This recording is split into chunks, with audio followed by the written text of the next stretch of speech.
learning to do that can save lives. I think more than any of the fancy incubators and medications and anything else that I've used in the last 30 years, being able to give sub-Q fluids and rehydrate a kitten has saved more lives than any of those, probably all of them put together. So learning that skill and knowing that you're saving the life when you're doing it is worthwhile. A vet tech, a veterinarian, and even another experienced rescuer can show you how to do it. The fluids that I use are lactated ringers. There are different ones. There's a saline solution that you can use. The Pedialyte's oral. Don't even think sub-Q fluids. That's oral. We'll talk about that in a minute. But the lactated ringers is something that it's just a skill you need to learn. And it's very, very easy. If you use a very small gauge needle, the kittens sometimes don't even know you're doing it. And this is what I call, it's a butterfly needle, and it attaches to comes with a tube. You can attach it to your syringe, and so the kitten can actually move around while you're doing it. It's much, much easier to use than trying to hold them and do it directly from a syringe. So if you can get your hands on some of these, they're great. Now, if the kitten is fairly active and has a swallow reflex, you can use Pedialyte orally, which would be great if he can swallow, but you want to put a drip at a time into the mouth, even with older kittens, and make sure they're swallowing it. You cannot force it down. If they're not swallowing, I could say that liquid is going to go straight into their lungs. There have been questions about the zinc content of Pedialyte. I've talked to different vets about it, and for the short amount of time you're using it and the low amount that's in there, they don't see a problem with it. But be aware that some people do have a problem with it. So if you don't want to use Pedialyte for some reason, then use plain warm water. I highly recommend that you use bottled water or treated water, because anything with all the chemicals that they put in city water, treated city water, I don't like to put that into a 3-ounce kitten. Though if you have drinking water around or some sort of spring water, that's much, much better. If they're also slightly dehydrated or slightly hypothermic, you can warm it up. So you're doing two at once. You're getting some warm water into them, or you're getting hydration into them, and you're getting some warmth into them. The butterfly we talked about. For the fluids, you don't really want the fluids warmed, but you want them not cold. That makes sense. Just holding them in your hand or running them under some warm water in the syringe usually gets it. You just don't want it to be cold and a shock to their system, especially if you're also dealing with hypothermia. So all of these things make it much easier. The lactated ringers is prescription, so you will need to talk to your vet about getting some from them, or our vet gives us a prescription so we can order it by the case, which is a lot cheaper. A lot of people get this for their own animals and learn to do the sub-Q fluids, because some medical conditions in animals, dogs and cats, require daily fluids. And even if you're close to the vet, when you're giving fluids, it's usually several times a day. So it's certainly not going to be practical, number one, to pay for going back 4 or 5 times a day, plus the inconvenience of going back 4 or 5 times a day to have the vet do this. So he or she should be glad to teach you, or the vet tech to teach you how to do it. Okay, let's move on. Glucose level. This is one thing that more recently than the hydration, there was a study, and I have been unable to find it since the first time I saw it, but they were trying to raise endangered feline species, and they were losing some of the kittens, and they were doing what they thought was everything right, and then they realized that their glucose level was dropping, hypoglycemia. Happens quite quickly because there's so little body mass if they haven't eaten, or if they have been dehydrated. So, and part of the lethargic, unresponsive part can be low glucose level. It's no different than a diabetic human being. It can be very sudden because they have such a high energy requirement, and not able to store extra energy when they're so tiny. They just don't have the fat content or the fat body mass. So Karo syrup is the number one choice. It's cheap, it's easy, it keeps forever. It's absorbed. You're not feeding them the Karo syrup. You're actually just rubbing it on their gums. And if it is low blood sugar, you're doing it every 15 or 20 minutes for a while and getting their glucose level back up. People always ask about honey. Can use honey. Remember, though, honey, especially raw honey, will have bacteria in it. In a pinch, honey or some sort of syrup can do it. Sugar water does not have the same type of sugars in it, so it's not as easily absorbed. Karo syrup is absorbed almost immediately into their system. What I do with it is I just put it on a cotton tip swab and smear it on their gums or on their tongue. You can use your finger to do the same thing.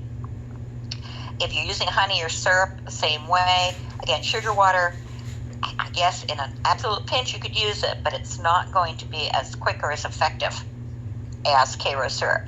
If you're fostering little ones, get yourself a $2 bottle of Karo syrup and keep it around.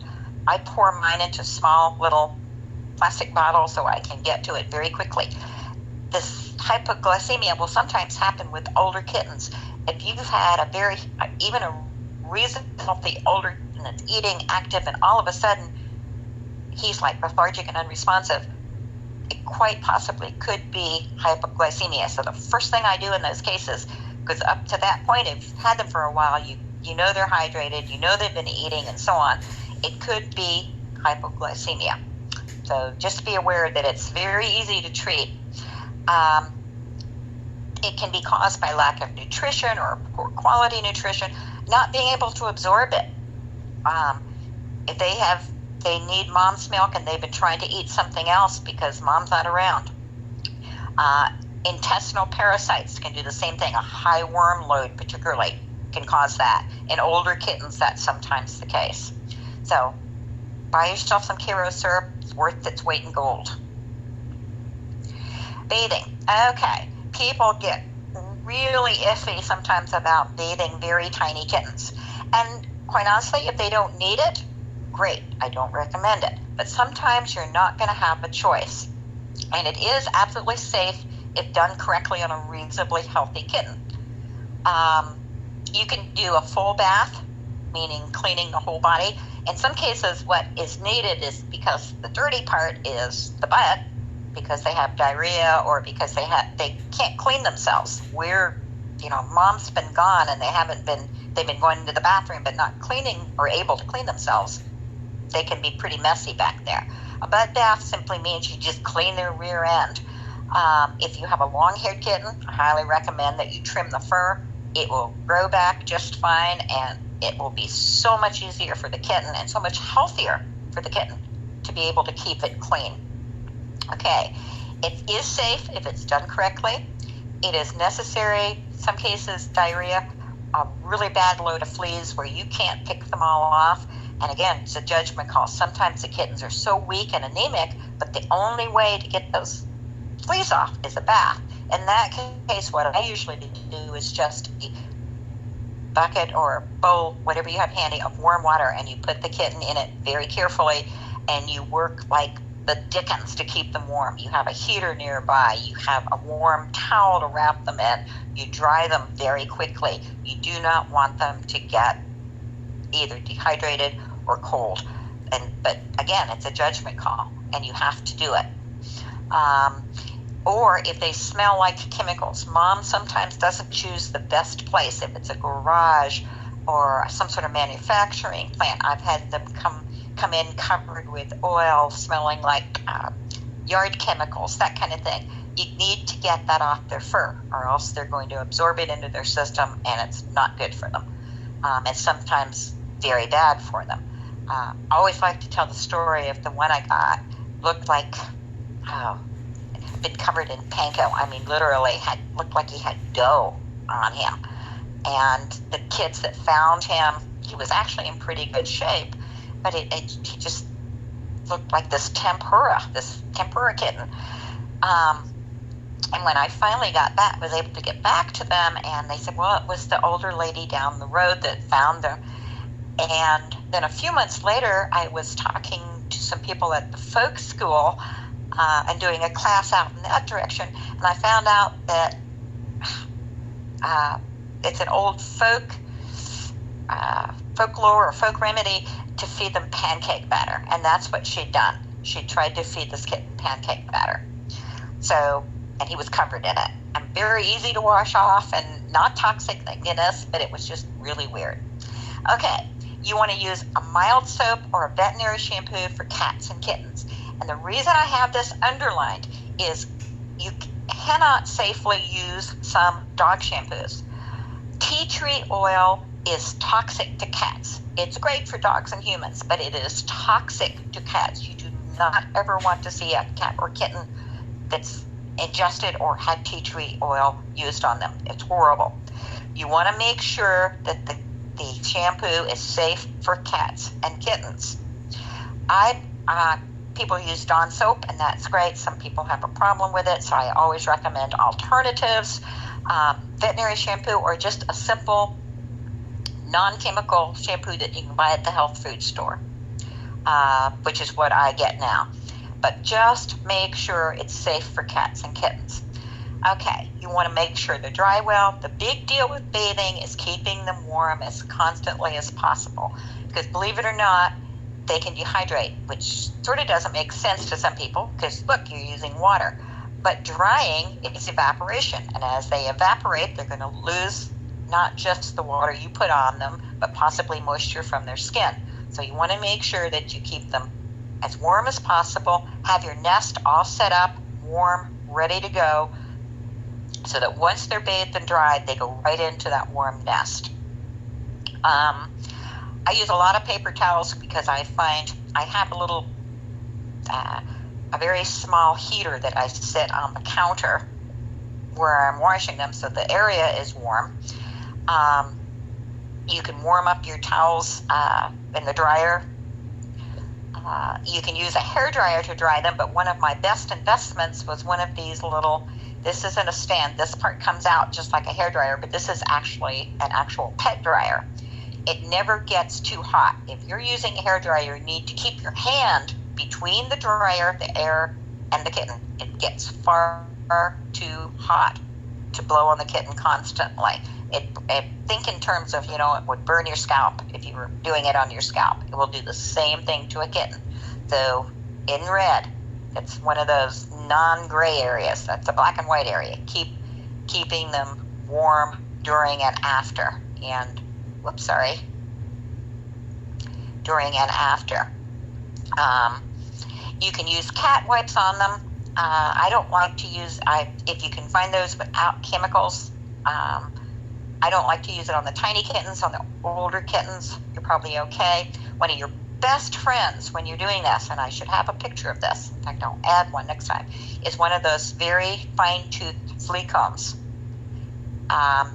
Poop is really yucky to get off, even wet poop. So if you can brush through them, not only to get the fleas off, but to brush the soap and water through their hair, that's great. So using a flea comb, I use a little toothbrush on their paws. You need to make sure you check their paw pads, because a lot of kittens will come in, they can be frostbitten or they can be burned from being on different surfaces around here on asphalt during the summer. If they're dumped on asphalt that's too hot to walk on, in the winter simply from being on ice or snow. And again, since kittens can't clean themselves well, they tend to get stuff stuck between their toes. So you want to check that very carefully. That and the area that I call their little rear elbows, the bottom part, the back part of their hind legs, just because of the way the poop comes out and they stoop, that tends to be an area that gets dirty very quickly. So use that comb, a toothbrush.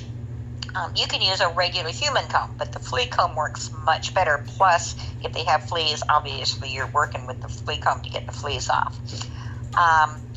The thing to make them comfortable, some of my kittens get to the point where I think they actually enjoy bathing.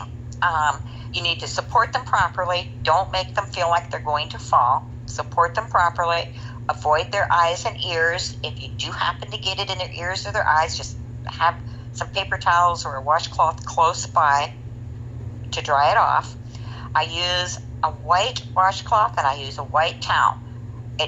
That way I can see anything that comes off the kitten. It's no different than their bedding needing to be like colored. I want to see everything that comes off that kitten.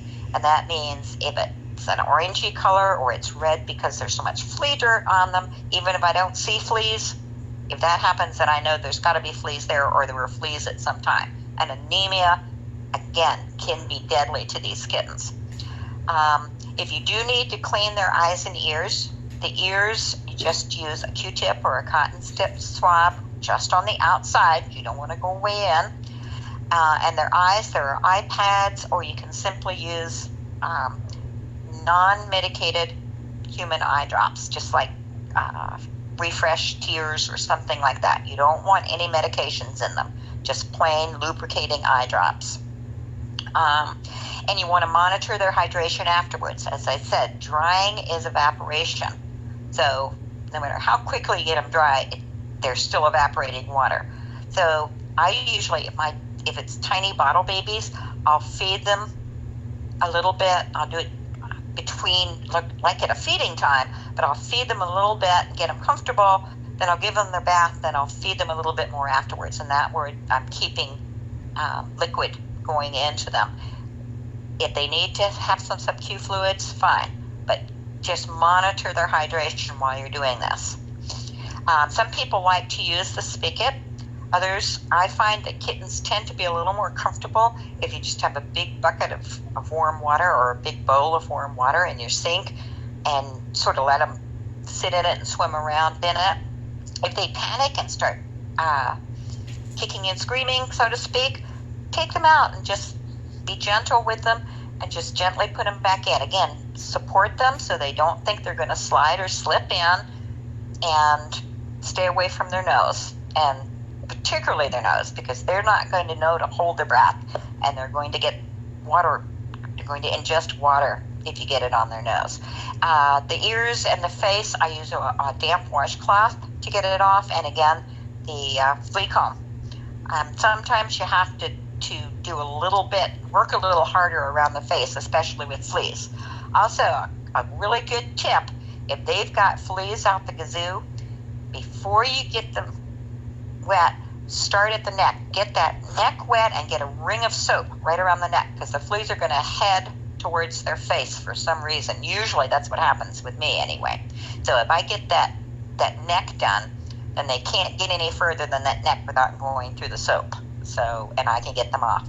Another thing that's a good investment, and I didn't have it for years, I had a cheap pair of tweezers.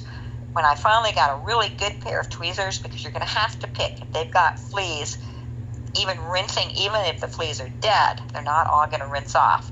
And there's going to be some that don't get killed with the bath. I always have the tweezers handy and something to put the fleas in as I pick them off. You don't want to just stick them in your trash can or something. You want alcohol or even just some hot water to put them in as you pick them off. The more fleas and the more flea dirt and the more eggs you get off, the better off for your kitten. Okay. Well, bathing is good. Simple emergency kit. This is useful for ACOs, first responders, or if you're a transporter. If you pick up these kittens to take them to their foster, this is great for you to have. I put all of these things in I have them in a fishing tackle box. You can put them in a small carrier. But basically what you want is all the things we talked about being necessary to do immediately if necessary. And for you transporters, it's great for you to have these skills also, because the number one, the quicker the kitten gets to a knowledgeable foster, the better. But also, the quicker he gets the care before he gets to the knowledgeable foster can make a difference between survival in general, at least what has to be done when he arrives, how badly he needs help when he arrives. So the emergency kit, you need a warming device. Here's the picture of the snuggle safe I told you about. Because you may be in a car or a vehicle, this is great. You can warm it up in a microwave anywhere, but just again, being able to have a couple empty plastic bottles to fill with hot water. This thing, because my youngest child is 40, so I'm sort of not into what's available nowadays for infants. But this, somebody told me about several years ago, this is actually, plug it into your cigarette lighter here, and it actually is a bottle warmer for human bottles for human babies. And it wraps around the bottle with a Velcro, closes with Velcro. It has a little controller over here. Works great, heats up fairly quickly. It's not only great for heating bottles when I have to take bottle babies with me, but if you flatten it out and turn it on, it's a great heat source. It's not too hot for the kitten to sit in, so you have to put a towel or something. And I've used it both to heat formula up and also as a emergency source of warmth for kittens. Some lactated ringers, they come in small bags that you can take with you. You have to be aware that they do have an expiration date, and like a lot of medicines, they shouldn't sit in a hot car in the sun, so you have to be aware of that. But some fluids, whatever type of fluids you use, syringes and needles, some water with some oral, bottle of drinking water with some oral syringes, your Karo syrup in a small container with some Q-tips. Personally, I have a formula bottle and nipples so that if they are in good shape or once I get them stable on the way home, I can feed them. And by the way, that's the other thing I should have mentioned on feeding them. Once you do get to the step of feeding them, you should feed them with formula that's less concentrated. Add more water to your formula. You don't want full strength formula when they first start, even with older kittens. Start them out slow and easy.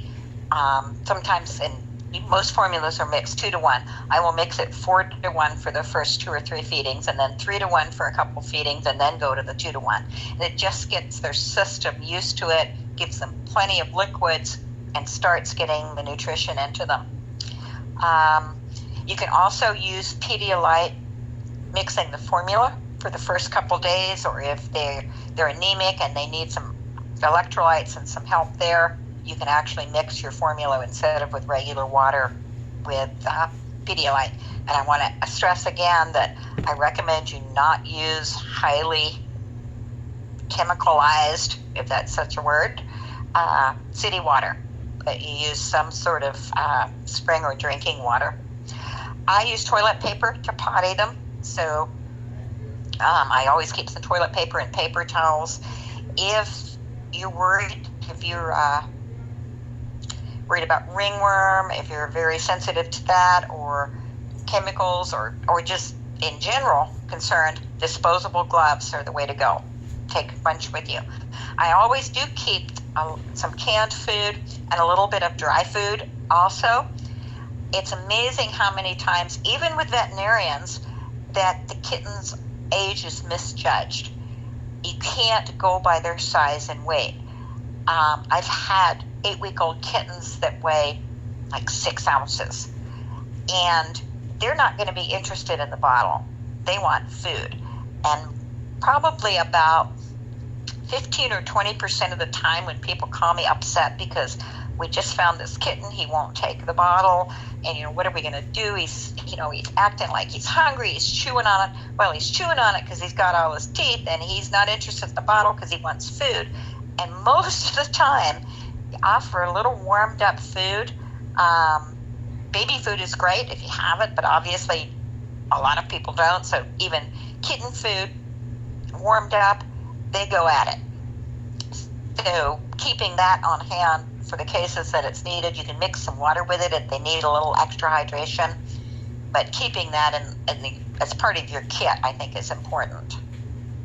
And again, I'm going to add something else here. Flea comb needs to be added, because if you've got fleas, you can't start getting them off soon enough. Number one, you don't want them in your house. Number two, they're dangerous to the kitten. Okay, I guess we're getting time-wise, sorry. Quarantine, won't go over this too much, but it's important when you get that kitten home to quarantine it immediately. Protects that kitten, it protects all the other fosters you have, it protects your own animals. Simple to do, you just isolate and separate. You shouldn't take more kittens than you can quarantine. Minimum of 2 weeks. You could quarantine them in carriers, cages, condos, in a bedroom or a bathroom.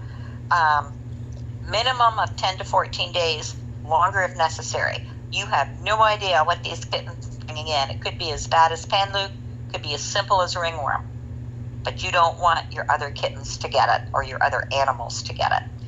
And using the correct disinfection techniques, either with bleach, I love this Axel Rescue, I think it's called now, stuff. But find one that works for you and use it properly. Okay, like I say, we are trying to simulate mom, but we are never going to be as good as she is. So if mom's available, she's the best choice. So have a plan if you're taking those kittens from the field. Learn to recognize and assess their needs.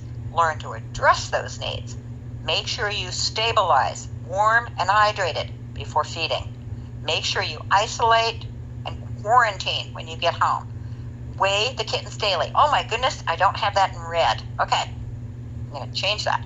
Weigh your kittens daily. Whether the kittens are orphans or whether they're nursing from a mom, they need to be weighed. You don't know whether those kittens nursing from mom are getting proper nutrition unless you weigh them and they're growing. Keep accurate records and keep learning.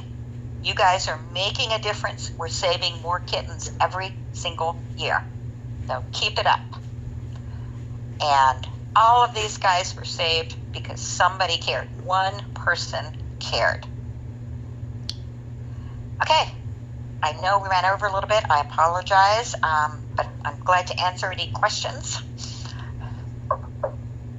Thank you, Susan, for presenting. Just to let you all know, some of our webinars, including this one, will be available as recordings on our website in the future, so please check back periodically for these. I know we ran a little over time, so if you'd like to stick around for the Q&A session, please do. I just have a few more announcements. So think about any questions you might have that pertain to the content of this webinar, and we'll do our best to get them all answered. Before we get to the Q&A time, I'd like to mention that we have a very quick survey at the conclusion of the webinar that will pop up on your screen after the webinar ends. Your input will greatly help us plan events like this to bring you the kinds of information you want. On this slide, Susan, if you can pull up the upcoming events slide. I did. Oh, awesome. We have some of these awesome webinars coming up, including some of our repeats, so that you can feel fully prepared for next year's kitten season. Please note that the RACE webinar on fading kitten syndrome is designed for credentialed veterinary technicians to receive continuing education credit, but we do encourage you to register and learn from this webinar as well. Also, in case you missed it, the 2019 Online Kitten Conference was a huge success, so we are partnering with the Community Cats podcast again to bring you even more kitten-centered information from experts in the animal welfare community. Save the date for the 2020 Online Kitten Conference on June 12th through the 14th. We are calling for speakers now, so if you have a life-saving skill or expertise that you would like to share with your peers, please consider submitting a speaking proposal. Don't be intimidated if you haven't spoken at the conference like this before. We want to provide folks like you a platform to get your information out there to kitten rescuers across the globe. All the registration links for the NKC webinars and the link to sign up for updates for the 2020 Online Kitten Conference and where to submit your speaking proposal are in the question chat box and will also be included in the follow-up email that you'll receive tomorrow. National Kitten Coalition's mission is to continue educating folks like you to care for these vulnerable kittens. A very special thank you to the donors like you who made this webinar series possible. If you would like to join them, ensuring that we can continue to offer these life-saving webinars, you can make a tax-deductible donation to the National Kitten Coalition through our website, www.kittencoalition.org. If we do not get to your question today, please join us for a future webinar, which will cover a lot of your questions. or you can email us at info@kittencoalition.org. Alrighty, Susan, so we've got some questions here for you. Michelle asks, is there a risk of electrocution with electric heating pads? I guess there is always a small risk. Some people use those little foam wrappers to put around the cords. By the time my kittens are old enough to chew or bite, they've graduated off of the electric ones and are on the Snuggle Safe just when they need it. So yes, to answer your question, I guess the basic answer is yes, there is always that possibility.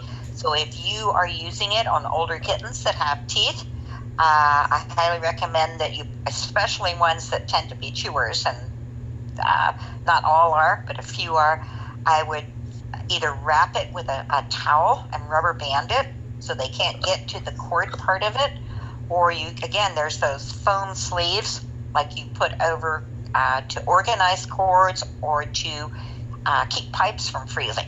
You can get them at the hardware store, and I do use those in my kitten room sometimes. If I, like my electric water fountain, when I have that little bubble fountain for their water, I will enclose that cord just because I'm never quite sure that I don't have a chewer in the bunch in my older guys. But good question. Possibility can be dealt with if you're worried about it. Okay, thank you. Forgive me if I pronounce your name incorrectly, but Raj asks, if a kitten starts to fade in the middle of the night and you don't have access to take her or him to the vet, how many times do you do fading kitten protocol? Well, basically, as long as I feel the kitten has a chance, and that's the type of thing where if up to, a lot depends on what the previous issues have been. If he's been healthy, eating, active up to this point, and all of a sudden starts doing this, then I'm going to immediately think hypoglycemia, especially if I've had the kitten for a while and everything's been fine. It's going to be a totally different situation if I just got that kitten a few hours ago and I've just gotten him stabilized, gotten him hydrated, he's eating a little bit but not all that great. At that point, there are times when the emergency vet is the only way to go. If you have nothing, if you don't even have an emergency vet available, then about the best you can do is make sure he's hydrated, which hopefully you've been doing up to this point. Make sure he's hydrated, make sure he's warm, start the Karo syrup, the hypoglycemia, and the other thing I find is simply TLC. Sometimes just I put the heating pad, which is the other nice thing about the electric hand warmer,